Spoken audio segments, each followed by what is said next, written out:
આજે સુરત શહેરમાં વહેલી સવારથી વરસાદી માહોલ જામ્યો છે। કાળા ડિબાંગ વાદળો સાથે વહેલી સવારથી જ વરસાદ વરસી રહ્યો છે।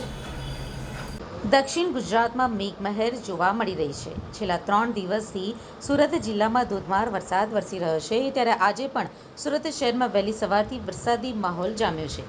કાળા ડિબાંગ વાદળો સાથે વહેલી સવારથી જ વરસાદ વરસી રહ્યો છે। તાપી નદીમાં નવા નીર આવતા સુરતનો વિયર કમ કોઝવે પણ ઓવરફ્લોની નજીક છે, જેથી વાહન વ્યવહાર માટે બંધ કરવામાં આવ્યો છે। કોઝવેના નયનરમ્ય દ્રશ્યો જોવા મળ્યા છે, તો બીજી તરફ સવારથી જ એકધારો વરસાદ વરસતા શહેરના અનેક વિસ્તારોમાં પાણી ભરાયા છે, જેને લઈ શાળાએ જતા વિદ્યાર્થીઓ વધુ પરેશાન થયા હતા।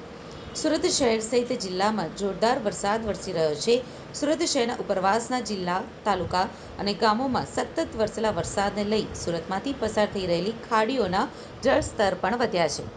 ભારે વરસાદના કારણે નદીમાં નવા નીર આવ્યા છે, તો બીજી તરફ શહેર અને જિલ્લામાં ભારે વરસાદ પડી રહ્યો છે।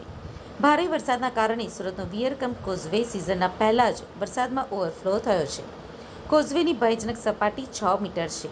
6 મીટરને પાર થતાં કોઝવે ઓવરફ્લો થાય છે। કોઝવે ઓવરફ્લોથી દૂર છે, ત્યારે જ વાહન વ્યવહાર માટે બંધ કરી દેવાયો છે। શહેરના અનેક લોકો વરસાદને લઈને પરેશાન થઈ ગયા છે।